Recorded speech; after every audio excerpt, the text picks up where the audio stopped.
Hi everyone, it's Liam here from Rating the Races. So, day 3 of Royal Ascot, the review. The first race was the Norfolk Stakes, the 5 furlong for 2-year-olds. And I just feel, I wonder whether the best horse is still going to be Whistlejacket long term.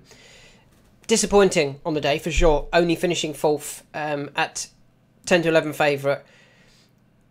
I can now see why they started this horse over 6 furlongs on debut. 6 furlongs on debut, was beaten by Coward of the County. Now I know Aidan O'Brien talked up Coward of the County for his race on the basis that, well, if he can beat Whistlejacket, he must be pretty good. And I feel the drop back in trip next time for the listed race for Whistlejacket when he comfortably beat Arizona Blaze just made up their mind as to which race they were going to run in. It pushed them to the 5 furlong race at Ascot rather than the 6 furlong. And I kind of feel that was... It made sense at the time, but in hindsight, maybe it wasn't the right race. They started over 6, so they clearly think it doesn't quite have the speed for 5. It then won over 5 on soft. And if you watched the run through, went forward, looked like was going to try and dictate and make all the running. Then got headed, and a couple of others over in different parts of the track came past. But then, you know, from where he was, you would expect him to just drop away. But he didn't. He kept battling and kept running on, you know, in his group quite nicely. The actual report actually suggests he was first of 7 in his group. I think the groups were difficult to work out. Shareholder and Tropical Storm, you could probably say they were in one group over the far side. Arizona Blaze was on his own down the near side. And there was a few that in the middle that were kind of together as well. Whistlejacket and Asterius. But I do think that Whistlejacket is still the best horse in this race, personally. Going forward, I think we will see Whistlejacket in the Jebel Ali Racecourse and Stables Anglesey Group 3. So, won a listed race, hasn't now won a Group 2? Didn't win the Norfolk, the Group 2. Go back to Group 3, win your Group 3, then go back up to Group 2 and Group 1 company. That's kind of where I think they will go with Whistlejacket. I believe they also did that with Little Big Bear. I think Little Big Bear won a Group 3... I think Little Big Bear won this race, so they're not afraid to go back up in trip, down in class slightly. And yeah, I think we will see a much better performance. I think we'll see a winning performance next time from Whistlejacket in the Jebel Ali Racecourse and Stables Anglesey Stakes Group 3. That's on the 21st of July. Moving on to the 305 at Ascot, and I kind of feel the horse to take out this race was another Aidan O'Brien horse, but this time it was Gaspard de Lemos. On the basis of where that horse raced compared to where the others were, who did okay. If we actually read the write-ups for the horses where they finished. So, going the distance, held up in rear. Neski Shirelski in rear. Go Daddy, midfield. 410 Fever, midfield. Gaspard de Lemos raced in second, and he got there too soon. Gaspard de Lemos did. Went for home, and just faded late on. French Duke held up towards rear. Autumn Winter held up in rear. Chantilly towards rear. You know, all of those out the back were the horses that got involved at the end, whereas Gaspard de Lemos continued to battle, and, you know, again, another one you thought was going to get swamped in a minute, but still ran a really good race for 5th. Now, I don't totally know where the horse will go, but I do think it's worth keeping an eye out for, because some of his form is actually pretty good. Last season, finished 2nd in a Group 3. This season, finished 6th in a listed race, the Feldon Stakes. Now, the winner was JRB, who went and won at Royal Ascot, and the 4th was Ambient Friendly, who's obviously ran a big race in the Derby, has also won the Lingfield Trial, beating Illinois. Illinois has come out and won at Royal Ascot. That form has already worked out quite nicely. Looking forward to seeing Narquez come back out for Andre Fabre.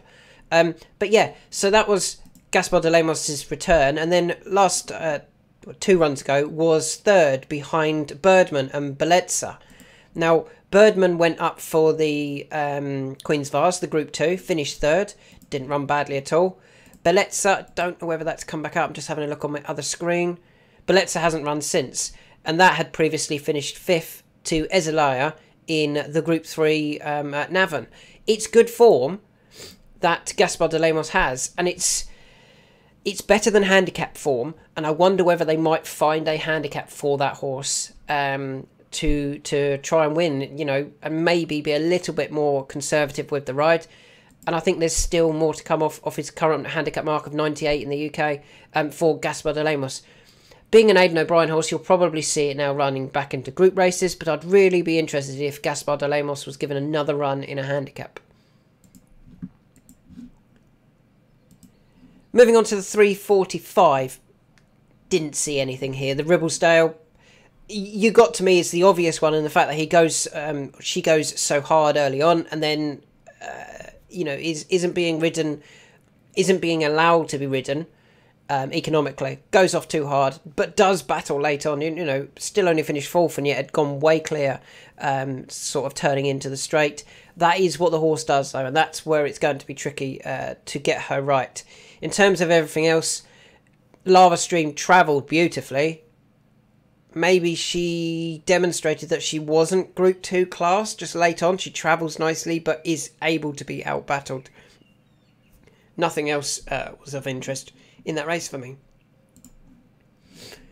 Moving on to the 425, the Gold Cup. It was great to see Kyprios get back to winning ways or continue his great efforts. Won the Gold Cup, outstayed all of the field. Difficult thing here is wherever they go, they're going to be running against the likes of Kyprios or Trawlerman or Sweet William in those races.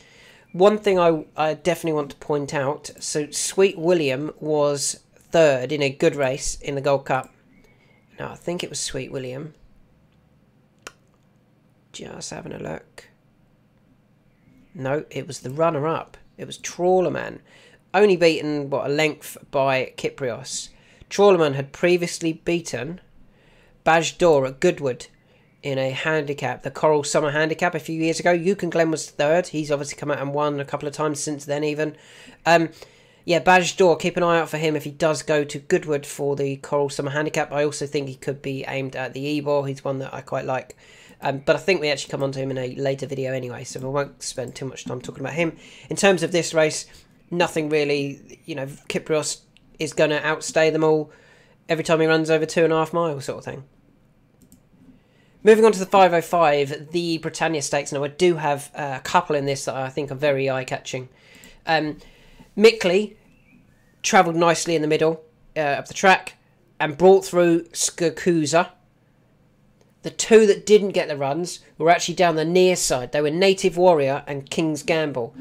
Interestingly, King's Gamble, owned by Clipper Logistics, they had a couple that did not get runs, which was very unfortunate for them at Royal Ascot. So King's Gamble finished 5th.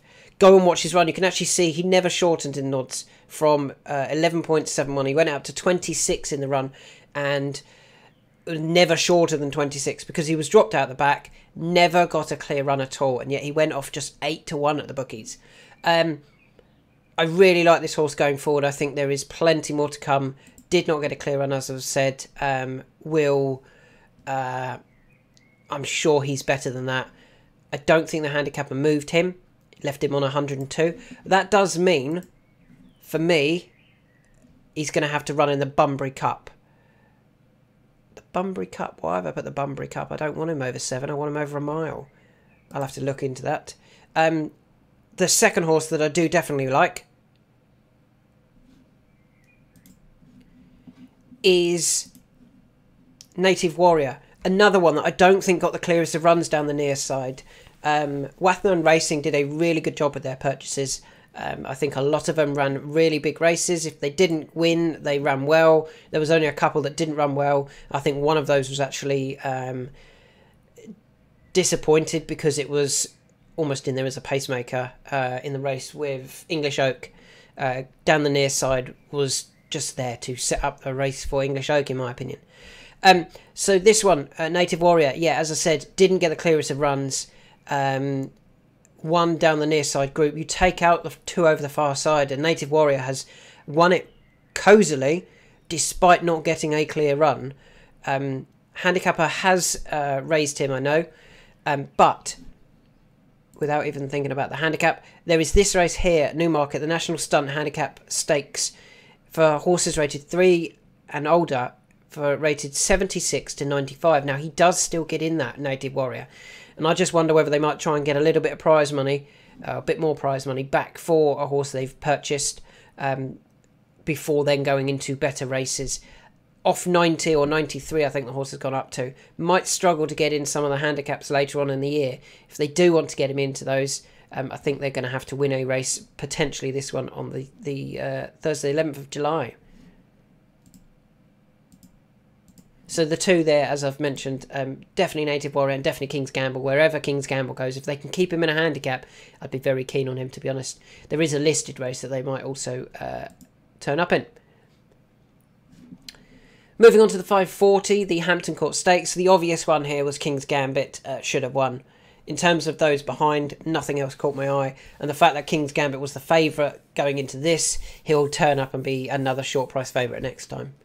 So nothing of interest from the Hampton Court. And finally, moving on to the 615, the Ascot Stakes. No, it's not. It's the Buckingham Palace Stakes.